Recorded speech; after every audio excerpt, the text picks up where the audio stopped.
You don't need me to tell you how to do this, do you? Ethan glanced at me, his tone light. Seducing men is something you've got down to a science. I opened the folder.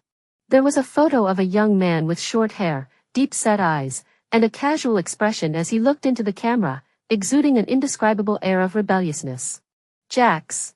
Male, 23 years old, street thug. Ethan rolled down the window, lit a cigarette, and the tobacco smoke drifted into the car with the evening breeze. Remember to dress innocent. He twirled a strand of my hair between his fingers and smiled. The file says he doesn't like you like this. Actually, I hated Ethan's mocking tone. But I did need his money. 3 million. Enough to save my life. Closing the file, I smiled. Deal. I turned my head to look at the woman in the mirror, feeling like a stranger. A plain white dress, black dyed hair straightened and tied into a ponytail. No foundation on her face. Is that me? In the mirror, the innocent-looking schoolgirl lit a cigarette with practiced ease. She smiled. This is actually me. The outside world has always regarded me as the most notorious socialite in the circle. Money is all I care about. It's hard to say whether it's a blessing or a curse, but I've always had a good-looking face. And because of that, at 16, I was sold by my foster father to a brothel to entertain men with my body. At such a young age. While girls my age were wearing school uniforms, studying English vocabulary in the classroom, like budding flowers waiting to bloom. And I had already been plucked from the branch, rotten to the core. 3 years ago, I started dating Ethan. He was the only son of the foster family, generous with his money, and the women in his life changed more frequently than his clothes. I was the only girlfriend he had ever publicly acknowledged. Calling me his girlfriend. Just a favored mistress. Because I had eyes resembling those of his white moonlight, Amelia, I spent 3 years as her stand-in. And a week ago, Amelia returned to the country. I knew Ethan would break up with me, but I never imagined the way he'd do it was by handing me over to another man. Bar. Amidst the neon lights and chaos, I timidly surveyed my surroundings. Little sister, drinking alone? The strong smell of tobacco mixed with alcohol hit me, making me feel a bit nauseous. A stranger sat next to me, and after a few words, his hand reached for my waist. Slap. The sound of a slap was drowned out by the music. I trembled and turned to run, but he caught me. I was kicked to the ground. But the fist I had imagined didn't come down. When I opened my eyes, I saw Jax pick up a bottle of alcohol and smash it on the man's head. Glass shards flew everywhere. Jax cursed, hit a woman? That's all you've got? Get out of here. The man cursed and stood up, but was stopped by someone beside him. Are you crazy? That's Jax. This bar is under his protection. Let's get out of here. Jax pulled me up. The music drowned out his voice. Looking for someone? I nodded. Who? I hesitated. My boyfriend. Jax tapped the ash from his cigarette, followed me around the bar twice, and finally stopped at a booth. A young man was hugging a stranger, kissing her passionately. Jax put out his cigarette and asked me, this guy? I didn't say anything, just bit my lip hard. My fingers clenched the hem of my shirt, tightening and loosening. Until the guy looked up. Lily? He pushed the girl away and ran toward me. Let me explain. No need. I took a step back, bit my lip, and took Jax's hand. I came here to break up with you. You didn't really think I liked a cowardly pretty boy like you, did you? Let me introduce you. This is my new boyfriend. Saying that, I wrapped my arms around Jax's neck and kissed him stiffly. Our breaths mingled. The faint smell of smoke spread between us. Out of the corner of my eye, even the young man hired to play my boyfriend was staring in disbelief. Jax led me back to the private room. I covered my face, tears streaming through my fingers. He seemed at a loss. After crouching in front of me for a while, he managed to force out a sentence. Stop crying. I looked up at him, but he was my first love. I blinked, and the tears I had been holding back fell again. Jax grabbed a tissue and pressed it against my face. Why are you crying? That kind of person isn't worth it. He didn't ease up on the pressure, and wiping away my tears left my skin stinging. I sniffed, snatched the cigarette from Jax's hand, and awkwardly held it between my fingers, taking a puff. Cough. The tears that had just stopped were coughed back up. You're just a girl. Why are you smoking? Jax glanced at me, snatched the cigarette back, and took a natural puff. I grabbed the hem of his shirt. Can you come have a drink with me? Seeing that I was about to cry again, Jax agreed. That night, I drank 8 bottles of beer. I cried and laughed, then vomited all over Jax. He supported me, muttering under his breath, but didn't push me away at all. Jax took me back home. He really thought he had picked up a heartbroken, naive young girl. But in reality, I grew up surrounded by men. Acting was just basic survival. I thought he was at least a gang leader with dozens of followers, so his place couldn't be too bad. But he lived in a shantytown. An old alley with street vendors along the way, posters plastered everywhere, and the smell of smoke filling the air. We went upstairs. He threw me onto the bed. The hard mattress was cold and uncomfortable. I tossed and turned, finally finding a slightly more comfortable position, but the neckline of my dress had slipped down due to my movements. A few seconds passed. His hand touched my bare shoulder, burning hot. I thought he was going to take off my dress, but the next second, he pulled up the collar of my dress. He covered me with the blanket and left. He left. Jax's bedding was spread out on the floor. This man was unyielding, so I pretended to have just woken up, groggily getting out of bed and crawling into his blankets. The thin summer blanket covered us both. I could smell the tobacco on his body. The next second, Jax pulled me out of the blankets again. Go back to your bed and sleep. No. I held his hand and leaned in to kiss him. I broke up with him. No one wants me anymore, I whispered, my lips gently brushing against his, my voice filled with sorrow. Will you stay with me? I'll be good. I don't eat much, it won't cost you much to take care of me. I pretended to be drunk, whispering softly. This time, he didn't dodge me. He kept his eyes open the whole time, staring at me. I could see the reflection of a girl in his pupils.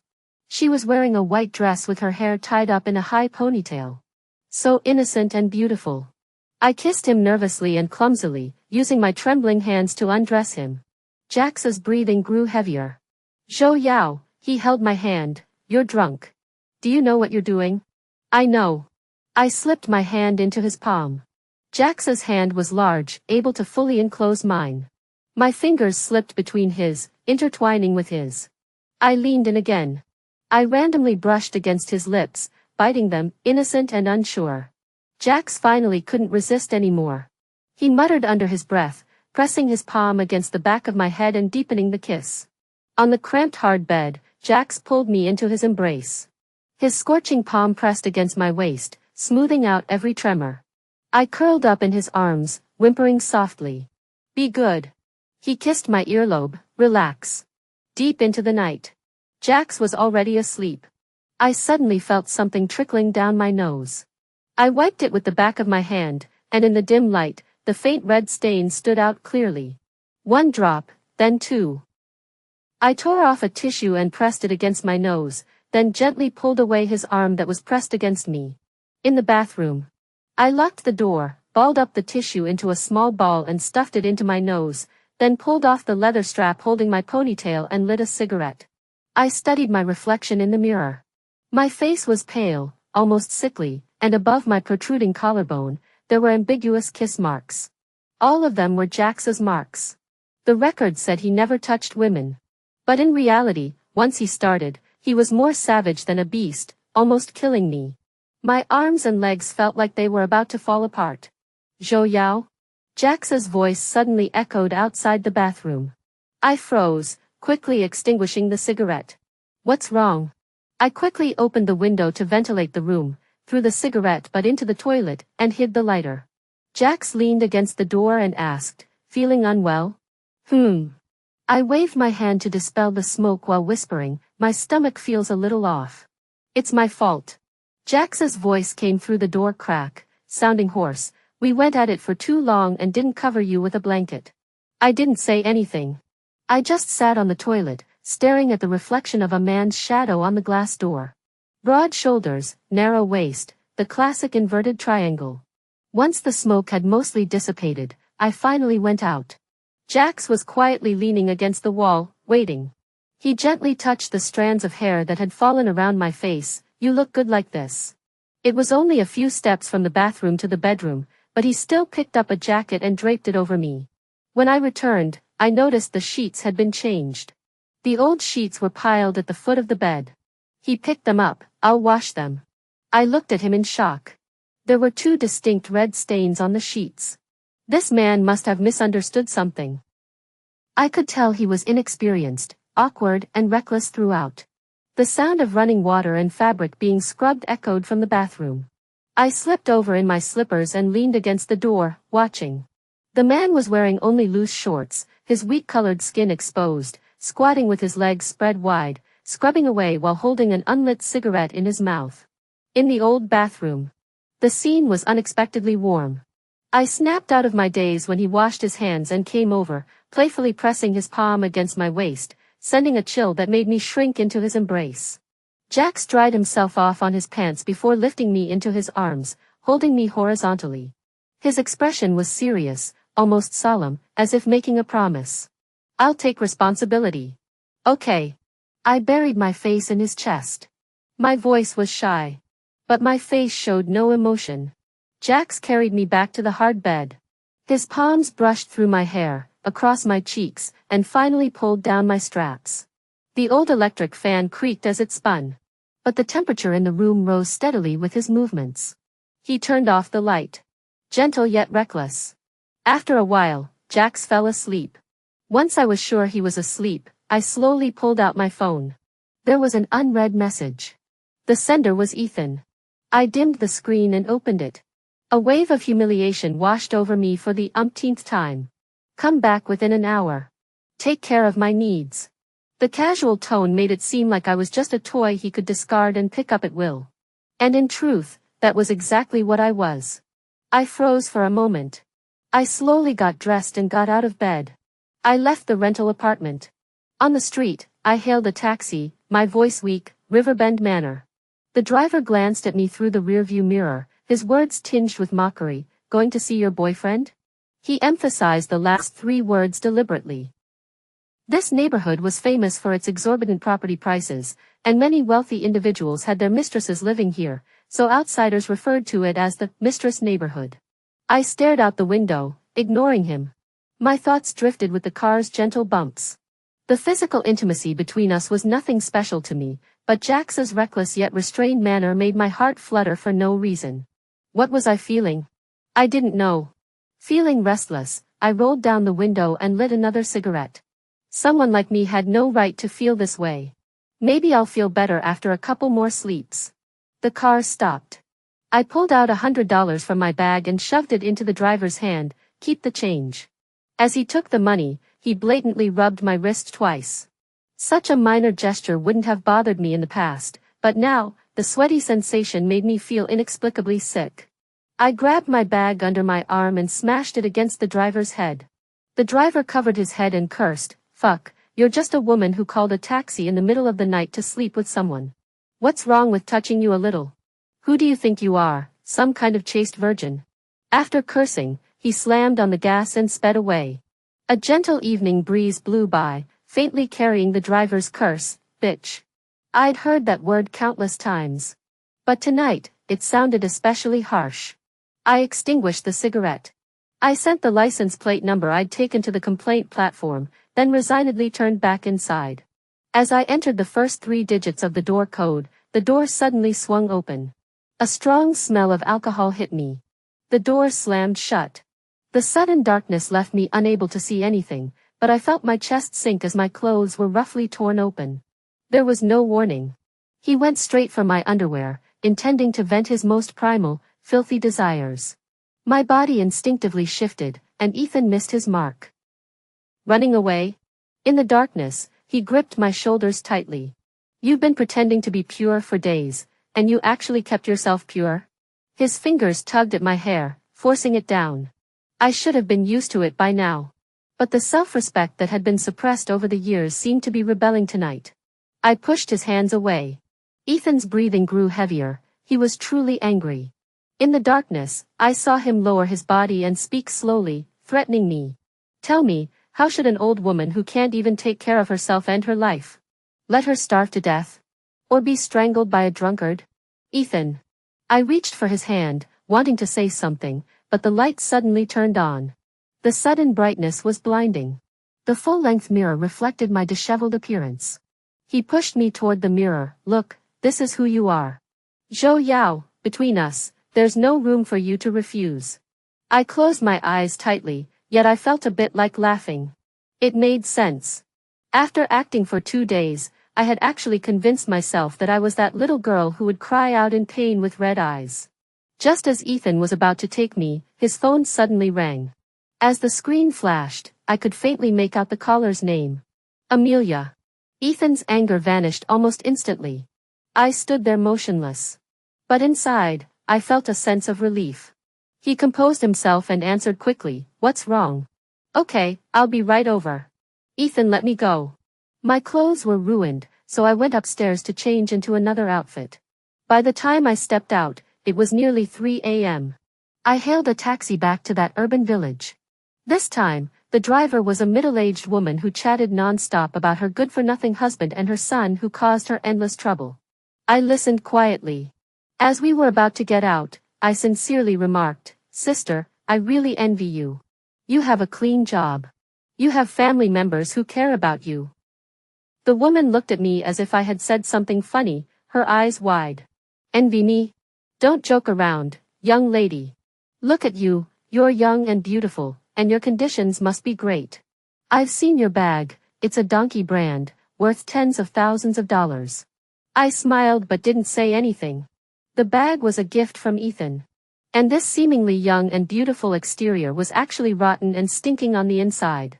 After paying the fare and preparing to get out, she called me back, "Young lady." I turned to look at her. Her face, weathered by the years, bore an incredibly sincere smile. She insisted on handing me the change she had returned. Actually, sometimes I think about it, and besides being poor, I'm actually pretty happy. And you're young and beautiful. You'll definitely be fine in the future. Sister, you're really good at judging people. You'll definitely be happy. This seemed to be the first time anyone had ever said such words to me. I stood there for a moment, then slowly took the change and clenched it tightly in my fist. Something felt stuck in my throat, making it hard to speak. "Thank you." At 3 in the morning, the village was dimly lit, quiet, and devoid of the usual bustling activity, with only scattered trash littering the ground. As I approached the building where Jax lived, I suddenly heard arguing coming from that direction. The man's voice was familiar. Half an hour ago, he had been choking me and accusing me of pretending to be pure. I looked closely and saw it was indeed Ethan, holding a slender girl in his arms. "Amelia, have you had enough? What's so special about that thug?" Amelia seemed drunk, struggling to stand, pushing him away with all her strength while gazing up at the third-floor window. She pulled out her phone and dialed a number. "Please, just come down and see me, okay?" I didn't know what was being said on the other end of the call, but I saw Amelia crying. Her shoulders trembled with each sob, evoking a strong urge to protect her. Ethan looked genuinely heartbroken. The call seemed to have ended. Then, I saw a familiar figure appear at the third-floor window. The window opened. Jax's face came into view. He lit a cigarette, casually staring down at Amelia, his tone impatient. "Go back. We're not right for each other." After saying that, he seemed to notice something and suddenly looked in my direction. Across the 3-story height, our gazes collided. Of course, with my vision, I couldn't make out the expression on his face. I could only see him turn away. Soon, someone ran out of the stairwell. "Jax." Amelia pushed Ethan, who was holding her up, and staggered toward him, her voice trembling with tears. "Jax, let's talk this out." "I'm busy." Jax walked straight past her and toward me. The alley was lit by a dim streetlight, casting a hazy glow on Jax. The area in front of me grew dark. He draped his jacket over my shoulders. "Where were you?" He took my hand naturally, furrowing his brow. "It's so cold." "Over there." Ethan also looked in my direction. Under the gaze of 2 pairs of eyes, I remained composed, tugging at Jax's sleeve with a hint of grievance. "My stomach hurts, I want to buy some medicine. I've checked a few pharmacies and none had any, so I have to go home." As I spoke, I pulled out half a box of medicine from my bag to prove it. Jax was a reckless yet innocent person. I said it, and he believed me. Next time, tell me, and I'll buy it for you. Saying that, he picked me up horizontally and thoughtfully held down the hem of my skirt to prevent it from riding up. Who is she? Amelia walked toward us, her lips bitten until they were white. Jax, you said you weren't interested in relationships when you rejected me the other day. She. I'm sorry. Jax shifted his steps and avoided her. I really wasn't interested before. He glanced at me. I changed my mind yesterday. I snuggled into Jax's embrace. As we passed Ethan, I caught a glimpse of his gloomy expression. I followed Jax. This man was single-minded when it came to love. He believed everything I said. In his eyes, I was Zhou Yao, orphaned at a young age, dropped out of school to work. Naive, vulnerable. A delicate flower in need of his protection.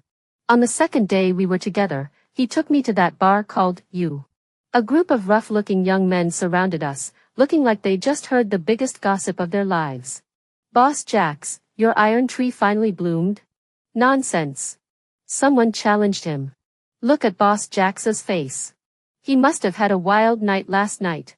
Get lost. Jax grabbed a pack of cigarettes and threw it at them, then pulled me into his arms. The other guys didn't dare to joke around anymore and all shouted, "Hello, sister-in-law." Their voices even drowned out the loud music. I blushed and buried my face in Jax's chest.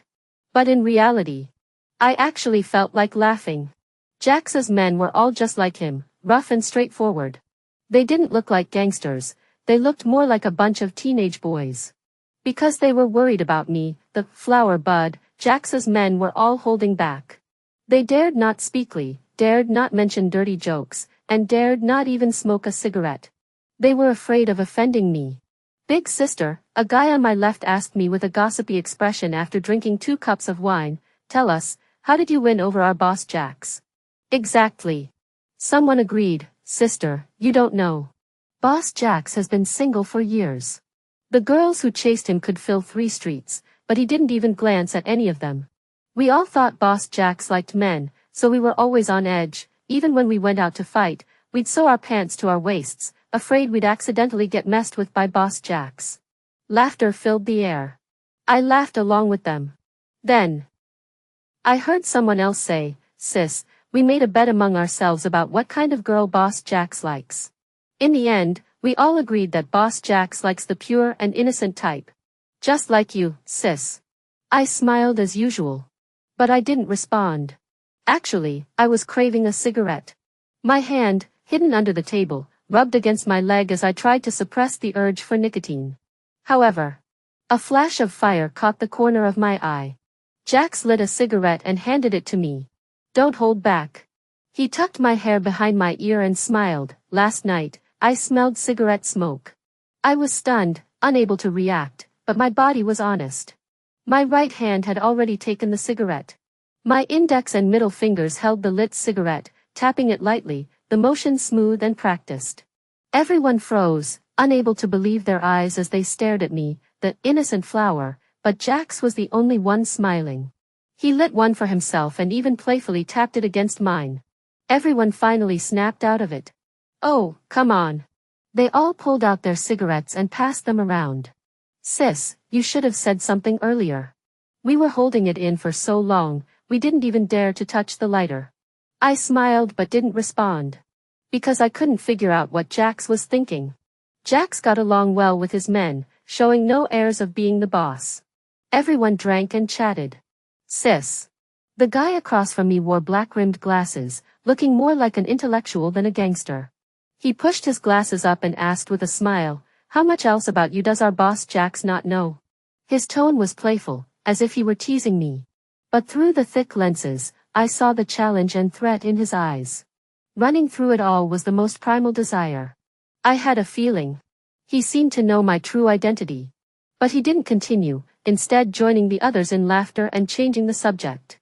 The smoke made my chest feel heavy. I took a sip of juice, and my phone in my pocket vibrated. I'll go to the restroom. Jax nodded. The younger guys were surrounding him, playing dice. He'd lost badly today and had already downed several drinks. The restroom was empty. I leaned against the wall and lit a cigarette, but the nausea churning in my chest wouldn't subside. I took 2 puffs before someone suddenly pushed the door open. It was a pregnant woman with a slightly protruding belly. I glanced at her, extinguished the cigarette, and opened the window to let the smoke out. Thank you. The pregnant woman's voice was soft and pleasant. I nodded, but the sensation in my chest grew even stronger. Until I couldn't hold it in anymore. I rushed into the bathroom stall, not even bothering to lock the door, and bent over to vomit. This time, I vomited violently, feeling as though bile was coming up with it. Are you okay? A soft voice asked from behind me. The pregnant woman walked over and patted my back. Why are you vomiting so badly? Blood! She exclaimed, you're vomiting blood?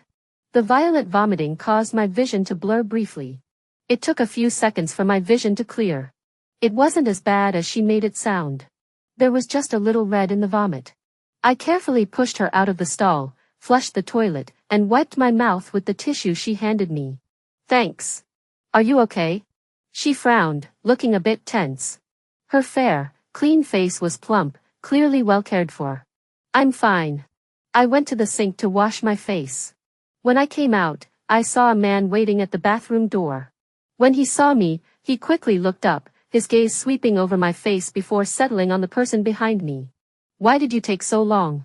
The man approached, carefully supporting his wife. Let's go home. You've seen the bar. It's too noisy here, and it's not good for the baby. He patiently coaxed her, if you haven't had enough fun, I'll play games with you at home, okay?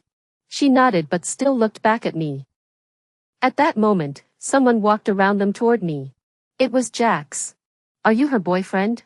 She whispered, she was just in the restroom. I borrowed a pack of tissues from her. I interrupted her and smiled at her, thanks. Her husband smiled and tickled her nose. You're still mentioning a pack of tissues to her boyfriend? You're such a tightwad. After saying that, he coaxed her away. I leaned against the wall to catch my breath, then looked up at Jax. Why did you come over? You were gone too long, I was worried. I just went to the restroom, what could have happened? I followed him back. The tied-up hair felt uncomfortable, so I couldn't help but play with it. The next second, the hairband was gently pulled off. Jax casually put it on his wrist. Your hair looks nice loose like this. Whatever makes you comfortable. Jax glanced at me. This guy always gives me this reckless yet gentle vibe. He told me, in front of me, you can be yourself. No need to hide anything. I smiled and asked, do you even know what the real me is like? He looked at me silently and shook his head. I smiled and didn't say anything else. It was precisely because he didn't know that he could say such things with such certainty. Jax left early today. Before he left, he kissed me on the cheek. He thought I didn't notice. But in reality, I had woken up at dawn and had been curled up in his arms, quietly watching the sky outside the window. Watching the sky gradually lighten. This was a rare moment of peace for me. After Jax left, I went to the hospital. Several test results were haphazardly folded into a pile, the papers so light. Yet so heavy. I sat in the chair, listening to the doctor's endless advice. But like the previous times, I barely heard a word she said. Thanks, Dr. Grant. I smiled at him, I heard everything you said. I'll think about it. The doctor adjusted his glasses, his tone resigned, unsure how many times he'd explained this. My last name is Jiang Zhou. I'm sorry. I slowly organized the test results and asked him, Doctor, do you believe in reincarnation? He paused for 2 seconds. I'm sorry, I'm an atheist and don't believe in reincarnation. We should just live this life well. So, my illness. Same. I interrupted him, put away the test results, and said, I'll be going now, Dr. Grant. All right. I walked slowly down the hallway. People. Circumstances change with the mind. After coming to this office several times, I had gone from initially fearing death to now feeling a vague desire for liberation. After leaving the hospital gate, I took a taxi to a private hospital.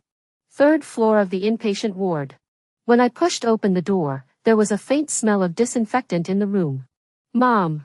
I sat down by the bed and looked at the woman with gray hair on the hospital bed. How have you been these past few days? Did the nurse turn on the TV for you?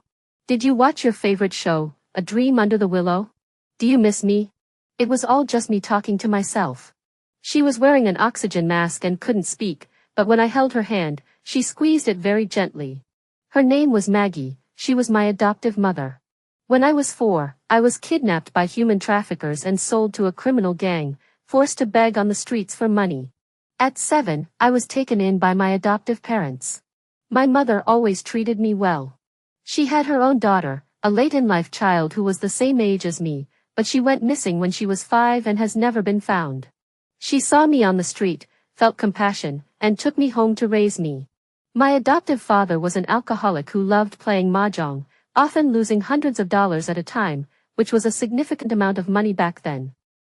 They frequently argued over money, and when he lost or drank too much, he would grab my mother by the hair and beat her, cursing her for not being able to have a son, calling her a barren hen. Sometimes they would also hit me. But my mother would always protect me. She would hold me tightly in her arms, crying and telling me, "Lila, don't be afraid. Actually, my name is Lily." The name, Lila, that my mother softly called me was the name of her biological daughter who had been lost. She raised me as her own daughter. But at 16, I was sold to that place by my foster father. He put something in my water, and I felt weak all over, unable to escape.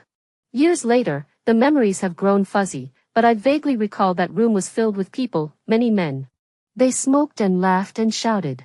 Someone started pulling at my clothes. It hurt so much. I was so scared. I wanted to escape, but I couldn't hide. Until the door was pushed open, and my mother stumbled in, screaming as she pushed those men away and tried to take me with her. But they stopped her. That night. The memory is blurry, and I dare not think about that night again. Later, she took me away, her steps unsteady. We went to the police station to report it. She held me tightly and whispered comforting words, but she was covered in injuries herself. Later, when my foster father sold me again, she was in a car accident while trying to come after me. She was paralyzed. At 16, I couldn't stand up to my foster father. In the years that followed, I used the money I earned to pay for her medical bills. She must have looked down on me. So she hasn't spoken to me much since then. When I came today, I was wearing a white dress, my hair dyed black, neatly combed and tucked behind my ears. She looked at me for a very long time. She cried. Tears flowed down the wrinkled crevices of her face, falling onto the pillow. They spread into a small stain. She gestured for me to remove her oxygen mask so she could speak. I hesitated, then took it off for her. She couldn't breathe properly and could only keep it off for a short while. She held my hand gently and said, "The thing I regret most is bringing you home." I froze. My nose stung, and I gently patted her pale hand. "Yes, if you hadn't found me, you wouldn't have." She interrupted me, her weak voice barely audible.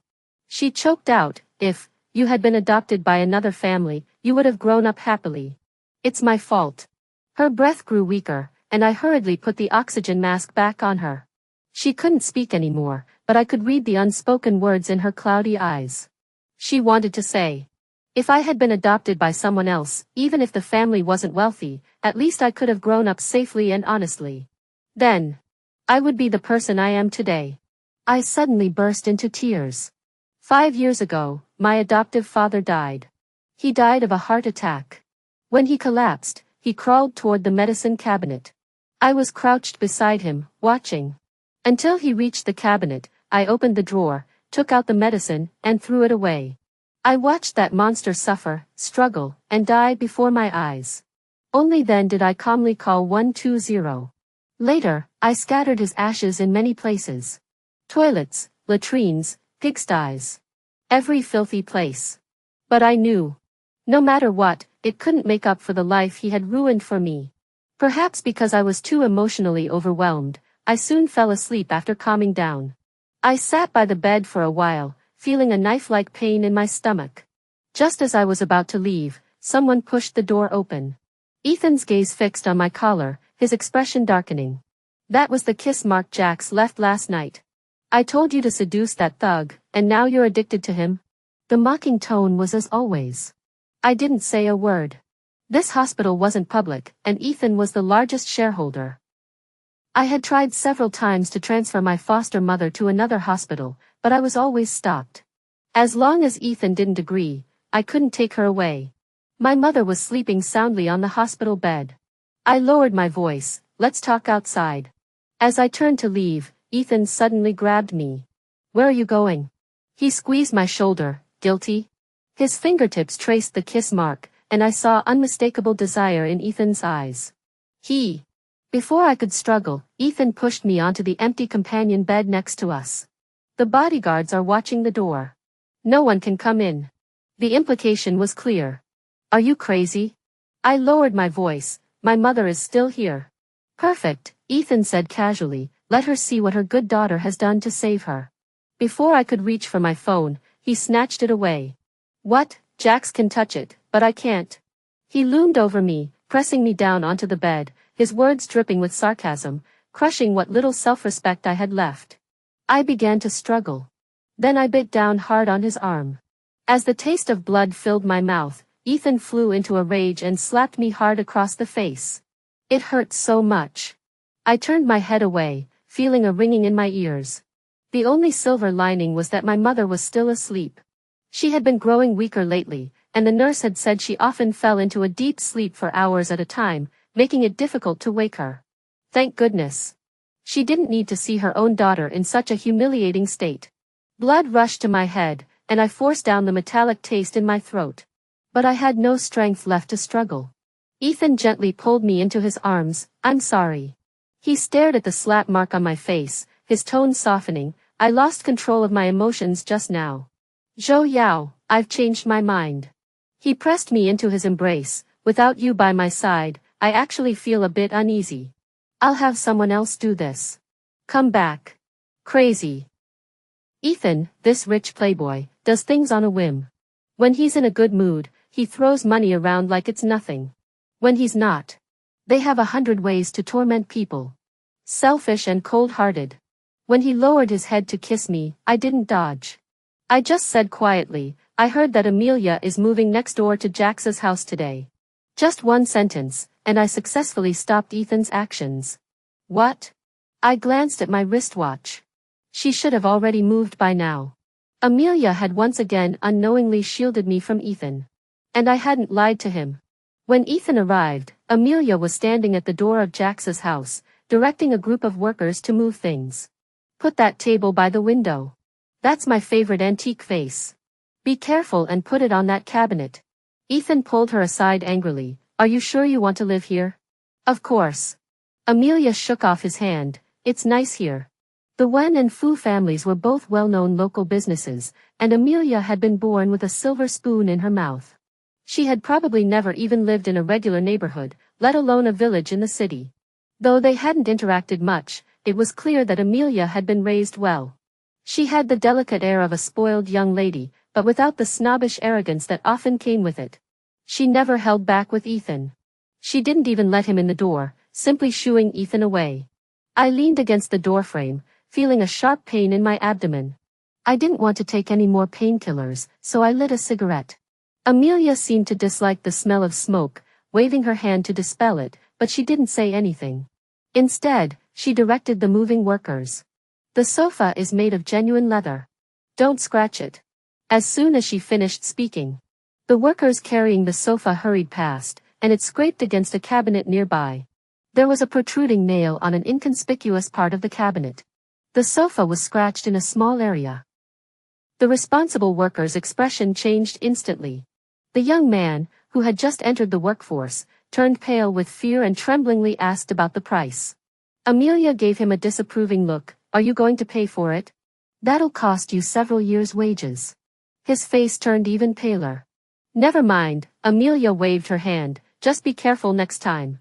These things are all very expensive. If you break something, you can't afford to pay for it, yet you dare to be careless. I turned my head to watch. This young lady was tough on the outside but soft on the inside. After a while, I returned to the kitchen to cook for Jax while wearing an apron. Amelia knocked on the door. Want to have some afternoon tea together?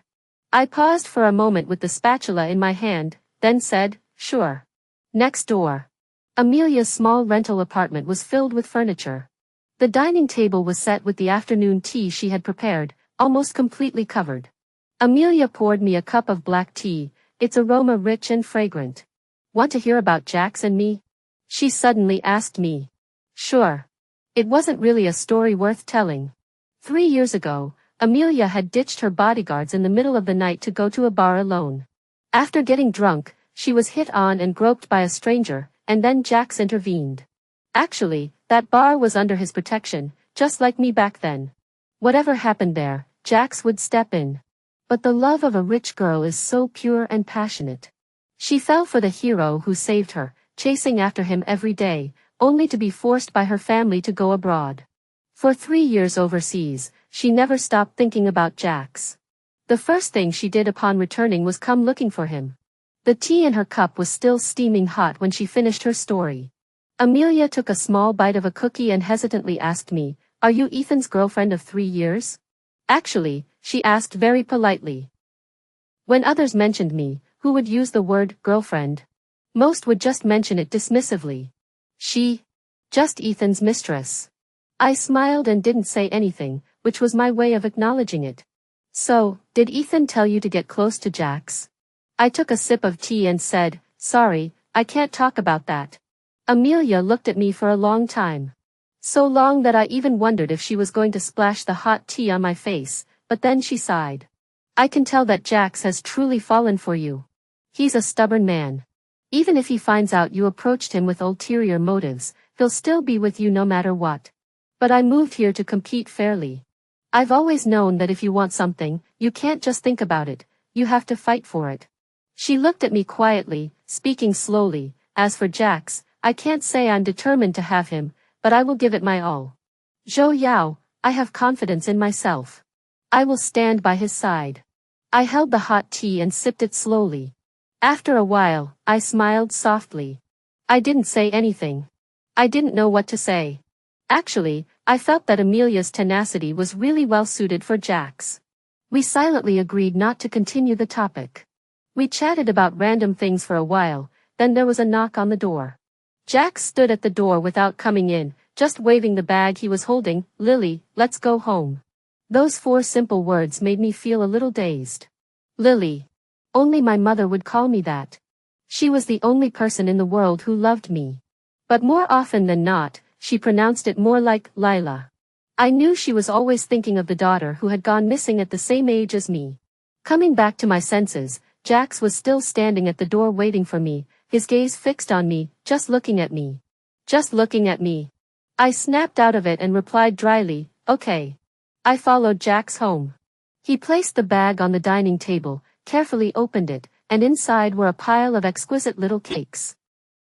They were colorful and came in various flavors. I was a bit stunned.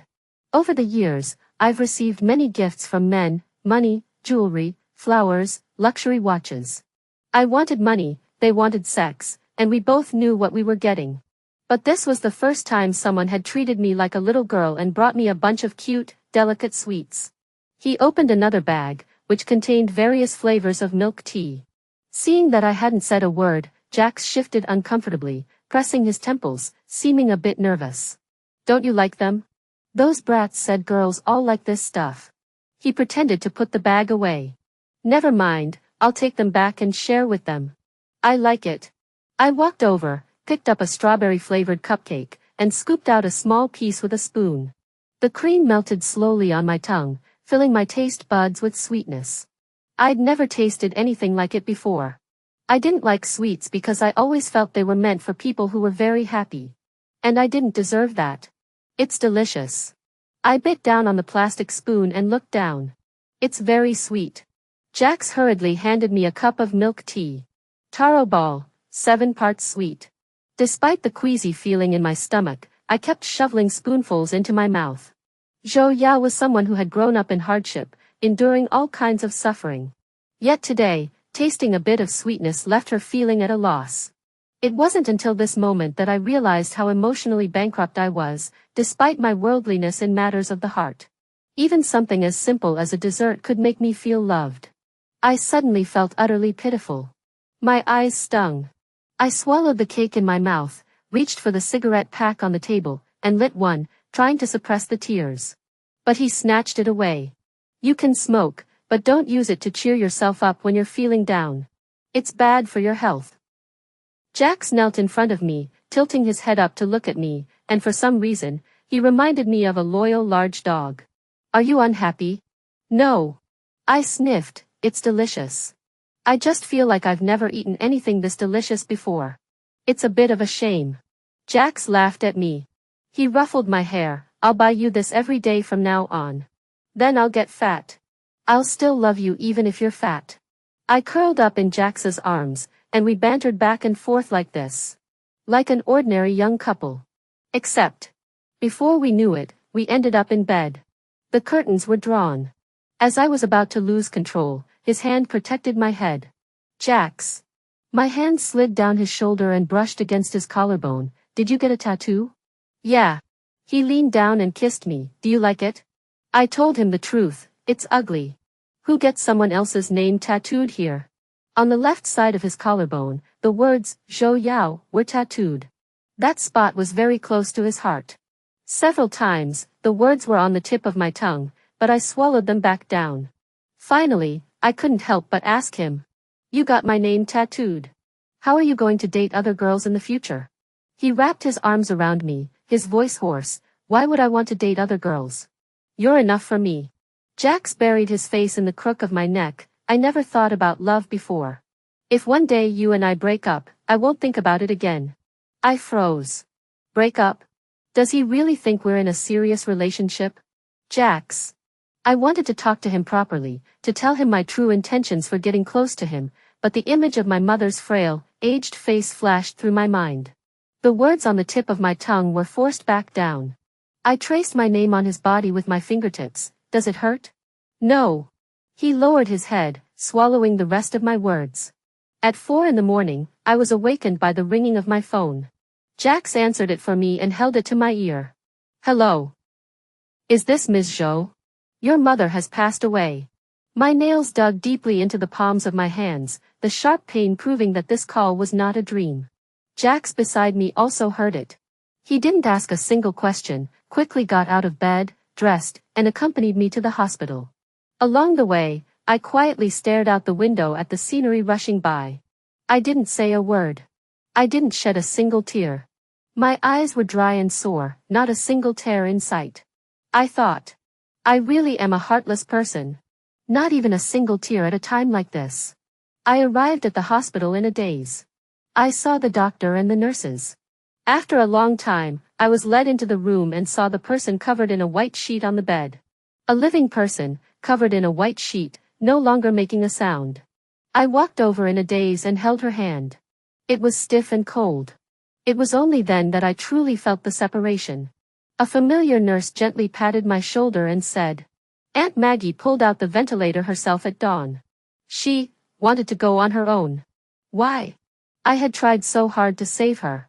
Why did she give up on herself? Suddenly, I recalled that day in the ward when Ethan had pinned me to the companion bed. Let her see what her good daughter did to save her. In an instant, all my strength seemed to be drained from me. I leaned against the bed, my body slowly sliding down, then Jax caught me in his arms. I'm here. Outside the ward, he repeated over and over that he was still here.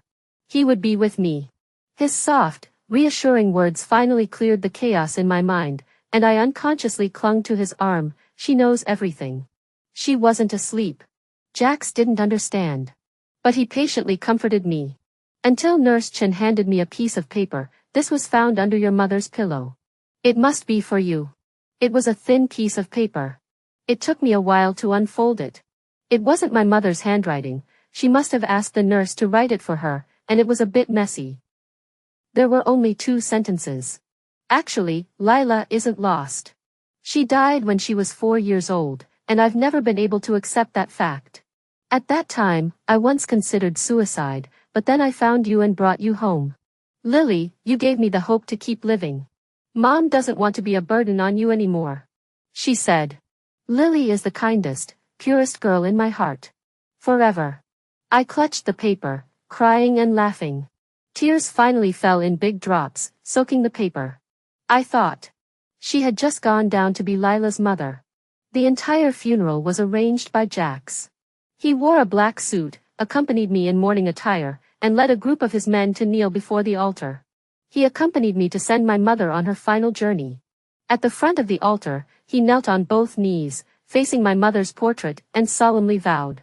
Auntie, Jax, promise you that I will protect Shou Yao. I will never let her suffer another injustice. I will protect her with my life. With each word, he bowed his head heavily. The men behind him, though silent, followed suit. The hall echoed with the dull sound of heads hitting the ground. I stared blankly at Jax's back, and for some reason, I recalled a passage I had once read. I long to be cherished by someone for a lifetime. Keep me safe, place me carefully. Spare me from fear, spare me from suffering, spare me from wandering aimlessly, spare me from having no place to call home. I am someone who has never believed in love. But at this moment, I couldn't help but think that maybe, just maybe, I had finally found a place to belong. Even I, who had never dared to hope for such things, couldn't help but imagine what it would be like if Jax had appeared in my life when I was 16. He would have burst into that room and taken me away. If only. But there are no ifs in this world. There is no minute we can rewind. All I can do is quietly cling to the hem of his shirt, hoping that this imperfect version of myself can stay by his side for just a little longer. After my mother passed away, my body began to break down. I grew increasingly thin. My stomach ached terribly. Sometimes I'd wake up in the middle of the night, feeling as though someone had stabbed me in the abdomen. When the pain was unbearable, I'd take 2 pills and then tiptoe over to curl up in Jax's arms. I dared not wake him, so I'd trace the contours of his eyebrows and eyelashes with my eyes over and over again. I never let Jax notice anything unusual about me, but one night, when he picked me up and pressed me against the windowsill, he furrowed his brow. Why have you gotten so thin again? He pinched my waist. There's no meat left on you. He insisted I go to the hospital, but I wrapped my arms around his neck and kissed him. No, I hate the smell of disinfectant at the hospital. It's just an old condition. I have a bit of a stomach problem. I pinched his waist gently. It's all your fault. You're always so busy, you don't even have time to feed me. Eating takeout all the time is what caused your stomach problem. I wrapped my arms around his waist, suppressing the pang of sadness. Please don't work so hard lately. Spend more time with me. I'm so scared. If it gets any later, I won't have time to be with you anymore. All right. Jax carefully picked me up and held me in his arms. Starting tomorrow, I won't go to work. I'll stay home with you. Jax never lies to me. But the next morning, the bedside was empty. I reached out and touched it. No warmth. Never mind, he's busy. I could only comfort myself that way. However, just as I was propping myself up on the bed, the door suddenly opened. Jax was wearing the pink apron I bought him, carrying breakfast in. Hurry up and get ready. I made your favorite tomato and egg noodles. I stood there speechless for a long time. Then I smiled. All right. To be honest, Jax's cooking skills are really nothing to write home about. Even the simplest bowl of noodles had hard tomatoes, scrambled eggs that had turned into tiny bits, and too much salt. But I ate it all. Jax had recently quit his job and was staying home with me every day, sometimes accompanying me downstairs for a walk or to the supermarket. As we pushed the shopping cart past a glass door, I looked at the blurry reflection on the glass and felt a fleeting sense of being an old married couple. Jax was incredibly kind to me. Even his friends often tease him, saying that Boss Jax doesn't act like Boss Jax anymore, but more like an old servant. Actually, I've always wondered why Jax likes me. Until one night, I went downstairs to buy cigarettes and decided to look for some change in his wallet. I accidentally saw a photo tucked inside the wallet. It was an old photo with blurry pixels. But I could still make out the girl in the pleated skirt, and her profile looked just like mine. Jax, who was sleeping on the bed, turned over in his sleep. I quickly stuffed the photo back into the wallet and put it back where it belonged. In that moment when I discovered Jax's secret, I was so scared. I slipped on my slippers and went downstairs to get some fresh air. So that's why Jax was so nice to me. It's okay. Anyway, it's not the first time I've been someone's stand-in. I sat on the stairs and comforted myself. But the sky was clear, and suddenly it started to rain. Ethan had been going to Amelia's place next door a lot lately, but most of the time he was turned away.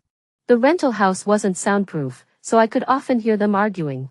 One night, The arguing from next door was particularly loud. The sound of glass shattering followed by Amelia's mocking voice. Why should I like someone like you, a good-for-nothing playboy? What should I like about you? Like your selfishness? Like how you pretend to be so deep and emotional just to make yourself feel good? She laughed. You keep saying you love me so much you'd die for me, but I've been abroad for 3 years and you've spent the whole time finding so-called stand-ins. Ethan, I went abroad, not dead. If you had been willing to chase after me across the Atlantic to be with me, I might have been moved by you. But you didn't.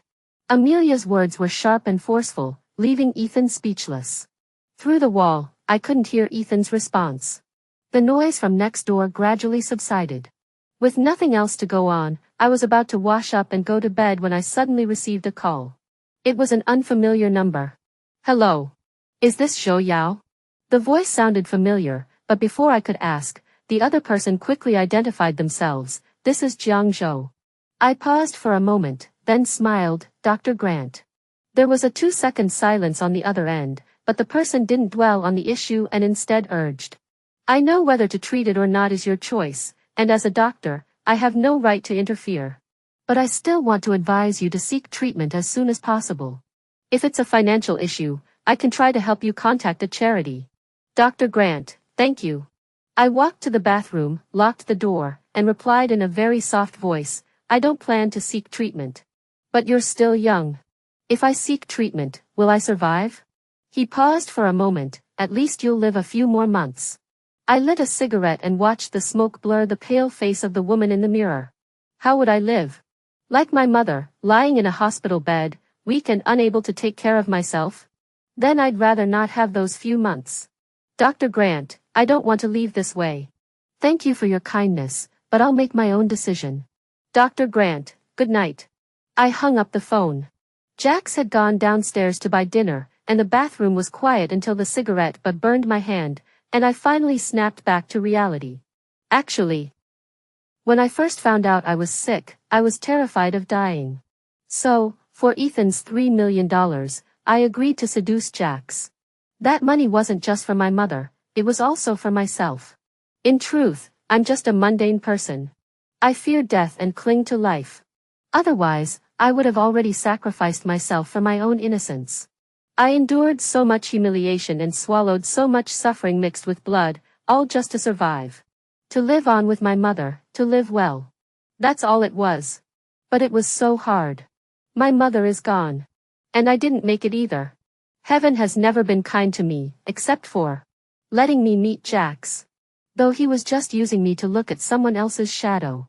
My entire life has been one of hardship, always living in someone else's shadow. I've never truly been myself. 2 months later, I received another text from Ethan. He sent me an address and ordered me to go find him there. I blocked that number immediately. Other calls came in, but I hung them all up and eventually turned off my phone. However, after dinner, Jax suddenly received a call. There was a group of drunken troublemakers at the bar, and half the place was destroyed. You eat first. I'll handle this and be back soon. I couldn't help but grip the hem of his shirt. Be careful. Don't worry. Jax left quickly. I stayed home waiting for him, feeling anxious and restless. Just a few minutes after he left, there was an urgent knock on the door. My heart raced, thinking he must have forgotten something, and I opened the door without thinking. But standing outside was Ethan. I hurriedly closed the door, but he blocked it with his body. The door was pushed open forcefully. Ethan locked the door from the inside. The strong smell of alcohol hit me. He had been drinking. His bloodshot eyes fixed on me. Zhou Yao, you've fallen for that thug too, haven't you? I quietly reached into my pocket for my phone, trying to stay calm as I looked at him. Yes. The emergency contact on my phone was Jax. As soon as the call connected, Ethan lunged at me, pinning me against the wall. His bloodshot eyes reflected my helplessness. Zhou Yao, I'm starting to regret this. He curled his fingers around my hair, just like he used to. Seeing you with Jax made me so angry, even more than seeing Amelia like Jax. He leaned down to kiss me. I'll give up Amelia. Come back to me, please. I turned my head away, and his lips brushed against my face as he slid down. Avoiding me? Ethan gripped my face tightly. We've done this before. What are you pretending? Zhou Yao, you're the kind of man who crawled out of a pile of men. You don't really think you can play the role of a chaste virgin, do you? He snorted, I must be out of my mind to still care about you like this. After saying that, he ignored my struggles and began to tear at my clothes. Ethan has always been like this. He doesn't care about others' feelings, he's harsh, brutal, and selfish. Like a wild beast with no one to restrain him, venting his most primal desires. My increasingly weak body couldn't push him away. I fumbled for my phone in my pocket and slammed it hard against his forehead. Ethan grunted and let go instantly. The metal phone case cut open a gash on his forehead, and blood trickled down his brow.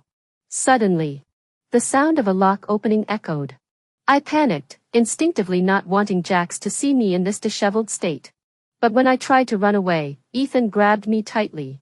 He held me down, waiting for Jax to come in. Then the door opened. What Jax saw was me, a mess. To others, I must have looked like someone caught in the act of infidelity. Behind Jax were several of his men, who turned red with anger upon seeing the scene. Who the hell are you? How dare you touch my wife? Ethan pulled my wrist, sneering. Jax, you don't really think you slept with a delicate flower, do you? Don't be foolish. She's been a rotten woman to the core for years. He took a step forward, and I was pulled along by him, stumbling. You're the only one who still thinks she's a treasure. She's just a piece of trash I slept with. Jax's fist cut him off. Ethan was knocked to the ground, desperately holding Jax's hand. Jax, do you want to die? With just one word from me, you and your brothers are all finished. Is that so? Jax replied indifferently, his fist crashing into Ethan's face. One blow after another. Ethan couldn't even fight back. I clung tightly to the hem of my shirt, struggling to calm myself. Jax's two henchmen walked over, not even glancing at me. They took off their jackets and handed them to me. Sis, put these on. It's okay, we'll take care of that bastard for you. I slowly took the jacket and wrapped it around myself. I had thought Jax was just venting, but he was almost killing Ethan. His brothers grew anxious and rushed forward to stop him. Boss Jax, stop. If you keep this up, something bad will happen. If something does happen, the Foster family won't let this go. However, Jax, who had been stopped, turned and went into the kitchen. When he came out again, he was holding a kitchen knife, ready to strike. Ethan's face turned pale, and he turned and ran toward the door, but Jax chased after him. Jax. My voice trembled. Taking advantage of the moment when the other brothers were holding Jax back, I ran forward and stood in front of him, trying to take the knife from his hand. Don't act impulsively. Give me the knife. Will you? Jax's eyes turned bloodshot. In the end, he slowly let go. The brothers rushed forward and grabbed the knife. Ethan had already taken advantage of the situation and fled. The half-open door revealed his panicked figure rushing down the stairs. Damn it, one of Jax's men suddenly cursed. Boss Jax has a family, but I don't. I'll kill you, you bastard. One life for one life. Before anyone could react, he charged toward the door. A commotion erupted downstairs. Jax's voice was hoarse. Go stop Charlie. Let him go first. The two remaining men exchanged glances, then hurriedly obeyed, closing the door gently behind them. Jax and I stood in the chaos, both silent. I knew this day would come. He would eventually discover my sordid past. But now that it had arrived, I felt utterly helpless, unsure of how to face him. I forced myself to steady my trembling hands, pulled out a cigarette, and used the motion of lighting it to hide my nervousness. As the flame flickered, I forced a casual tone, as you can see, Jax, I'm not exactly an innocent girl. I bit my lip, I'm a real mess. The rest of my words were cut off by Jax's kiss. He held me tightly, kissing me with no restraint, as if he wanted to press me into his body, to merge with my very being. He was urgent, forceful, as if trying to prove something. Only when I could barely breathe did he let go. His eyes were red. Jax cradled my face. I know everything. He spoke slowly, I know you came to me because of Ethan. I know the 2 drops of blood that night were intentional. I also know your past. But as long as you don't mention it, I can pretend I never knew. I didn't mention it not because I don't care, but because I don't want you to be burdened by the past. When I mentioned my past, Jax's eyes turned red before mine did.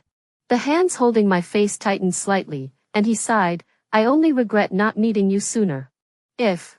He paused, his voice trembling, if I had met you that year, I tiptoed up and kissed him on the neck. It also blocked the rest of his words. Jax, there are no ifs in this world. But your blatant favoritism has given me the courage to accept the outcome. Actually, for a moment, I wanted to ask him about that photo, but the words died on my lips. Never mind. I wanted to spend the last days of my life by his side. Even if it meant being a shadow. Someone like me, who was never meant to be seen, could at least be a shadow. After that, Jax treated me the same as always. The brothers never mentioned that day either. Only Amelia moved out. As the staff moved her luxurious furniture, Amelia didn't shout orders like she used to. She just leaned against the wall and watched quietly. Looking closely, her eyes were red. Zhou Yao. She turned her head to look at me and said softly, Jax really loves you. He's the kind of guy who would risk his life for you. She shrugged, I give up. I didn't know what to say. When it came to matters of the heart, I was clueless. But Amelia wasn't the type to dwell on things. She quickly changed the subject, my dad and the Foster family have recently fallen out over business issues. Don't worry, I'll work with my dad to bring down the Foster family. It'll also be revenge for the wrongs you suffered at Ethan's hands. She smiled, just think of it as a gift for you and Ethan. I slowly said thank you. Actually, Amelia was a great girl. She had the arrogance of a spoiled princess but didn't let it go to her head. She was bold in love and hate. Actually, for a moment, I even wanted to tell her about my illness, to tell her that after I die, she and Jax could be together. They were perfect for each other. But the words stopped at my lips. I thought it would be a stain on both Jax and Amelia. As I remained silent, the staff had already moved all of Amelia's furniture. Time to go. She smiled at me. After taking 2 steps, she turned back and gently patted my shoulder. Don't always think so little of yourself. Zhou Yao, people always look forward. No one cares about your past, it's just that you're too caught up in it. Jax and I spent a carefree time together. He didn't have much money, but he never hesitated to spend it on me. I didn't need material things. As long as I had enough to eat and wear, didn't have to use my body to please disgusting men, and had someone to accompany me and love me. That was a good life for me. Every moment I spent with Jax felt like stolen time, so beautiful it was almost too good to be true. Zhou Yao was infamous in the social circle as a socialite. Yet Jax had truly turned her into a little girl. She would throw herself into his arms and act spoiled over a strawberry-flavored cake, tremble from a single kiss, and cry so hard she couldn't catch her breath over a carefully prepared gift. But I never dared to tell him about my condition. He knows everything about my past, except for one thing. The blood on the sheets that day wasn't from me cutting my finger on purpose. It was from my nose bleeding in the middle of the night. I'm afraid I won't have the fortune to enjoy these good days for much longer. On a rainy day, while Jax was out handling some business, I went to a tattoo shop alone. I pointed to the area below my left collarbone and told the tattoo artist, tattoo a name, Jax. Doublewood Forest, Galloping. Jax never told me that getting a tattoo was so painful. But, even though it was tattooed below my collarbone, why did it feel like every organ in my body was aching? I gritted my teeth and endured it until it was finished. Looking at the red mark in the mirror and the name, Jax, so close to my heart, I smiled softly. Then I slowly collapsed to the ground, unconscious. I felt like I had slept for ages, in a daze. When I opened my eyes, I saw Jax. He was sitting by the bed, looking more disheveled than I'd ever seen him, with a stubble on his jaw and fine red veins in his eyes. Lily. He grabbed my hand, then suddenly pulled back, as if afraid of hurting me. You're awake? His voice was hoarse. A crowd of people gathered around the hospital bed. It turned out Jax's brothers were all there too. Why didn't you tell me? Jax's hand on my shoulder clenched into a fist, as if he were struggling to hold back something. Why didn't you get treatment? Because there's no point in treating it anymore. I smiled and rubbed my hand against Jax's. It's a blood disease. By the time it was discovered, it was already in its late stages. There's only a chance to prolong life, not save it. Jax tried to say something, but his voice choked up. Treat it. He gripped my hand tightly. It can be treated. I have the money. I'll find you the best doctor, even if I have to drag them here by force. I shook my head. But I don't want to be treated, Jax. I don't want to suffer, and I don't want to waste that money. Plus, chemotherapy will make me lose my hair and look ugly. I just want to stay beautiful and spend more time with you. The room fell into an eerie silence. Then, a low sob echoed through the room. Jax's younger brothers were all crying.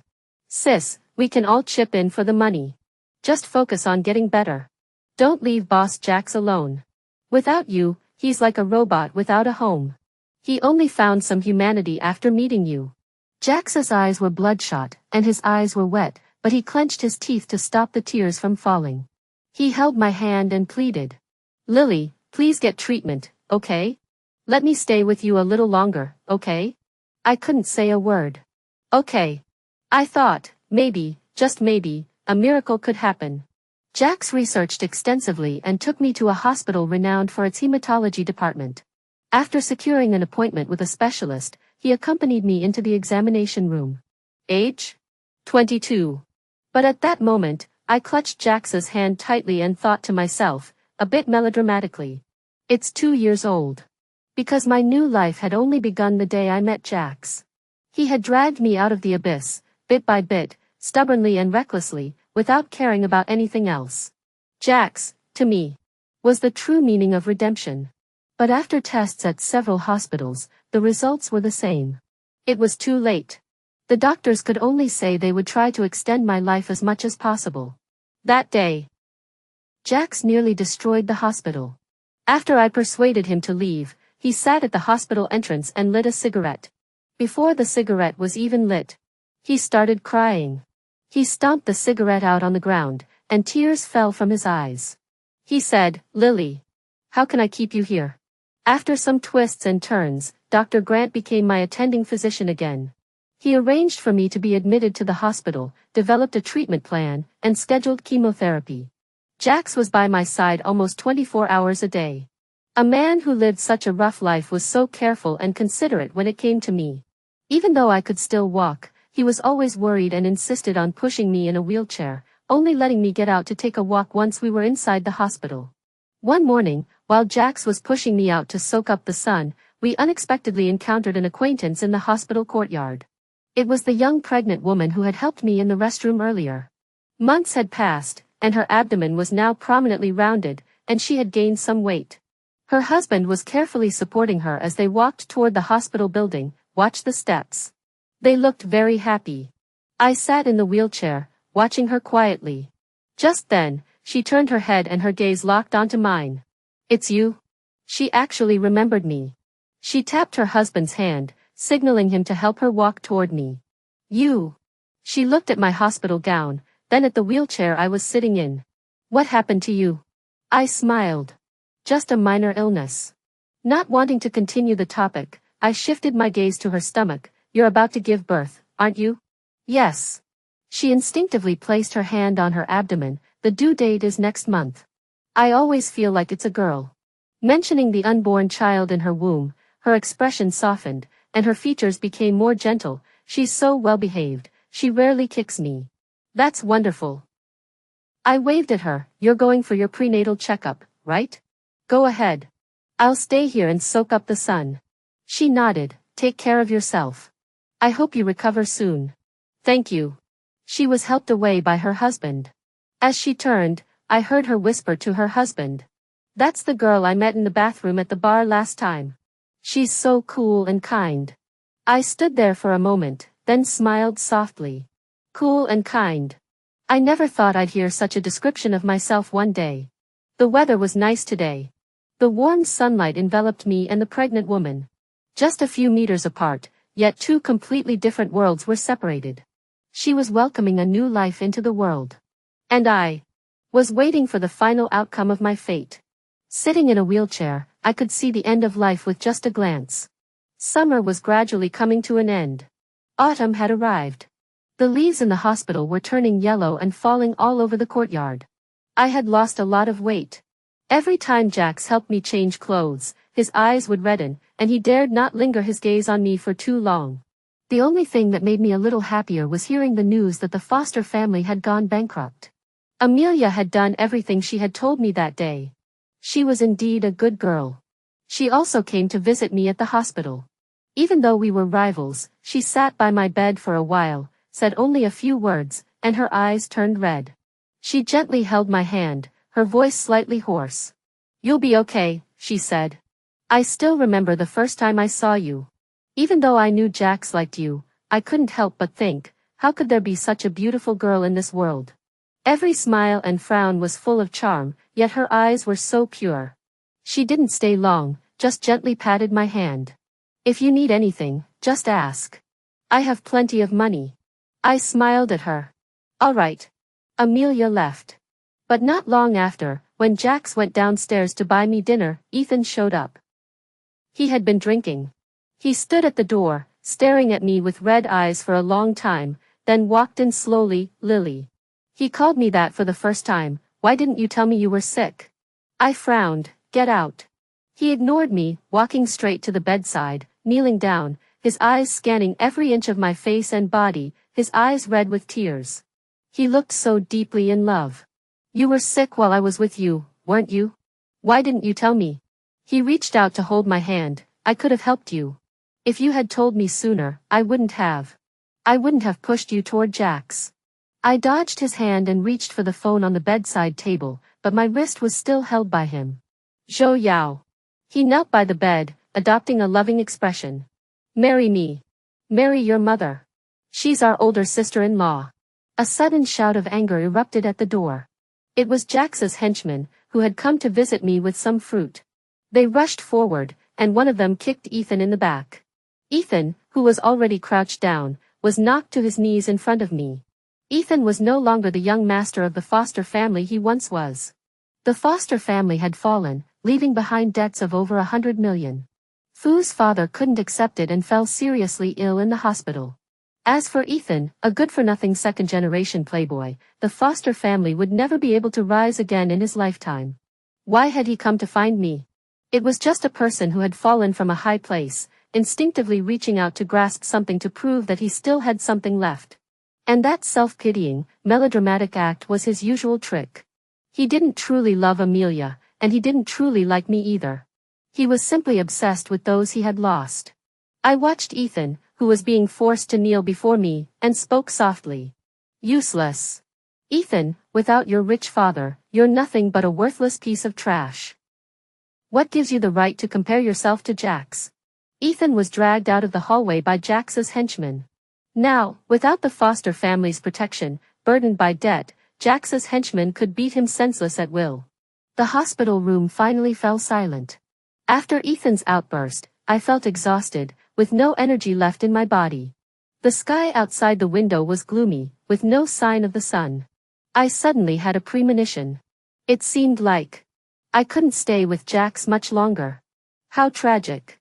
I've spent my entire life enduring suffering and hardship, just wanting to live a little longer. Yet I still can't escape my short-lived fate. If I had known, I never would have gotten involved with Jax. Coming into his life and leaving so briefly, it was so short. I'm truly sorry. They say that when a person is about to die, their words are kind, but I've only become more petty. I've spent my entire life as someone else's shadow. But now that life is coming to an end, I refuse to accept it. On that gloomy afternoon, when the sky looked like twilight, I gripped Jax's wrist. I managed to say only one word before stopping myself. I didn't even know what to ask. Was she beautiful? Did I resemble her? Did she not like you? What? Jax sat on the bed peeling an apple for me, but his mind was elsewhere. The apple peel kept breaking, falling to the floor. I bit my lip and asked softly, "Is she a good girl?" I thought. A girl who could make Jax like her must be good. Jax froze, then after a moment, put down the apple and took my hand, asking patiently, "Who?" "I saw the photo in the inner pocket of your wallet." I looked at him, wanting to smile, but ended up crying instead. "Jax, I'm just like her. Am I just her shadow?" I slowly raised my hand, pulled open his collar, and gently traced the tattoo on his body with my fingers. Why did you get my name tattooed there? Are you stupid? Jax froze for a moment before suddenly gripping my hand tightly. But I couldn't wait to hear his answer.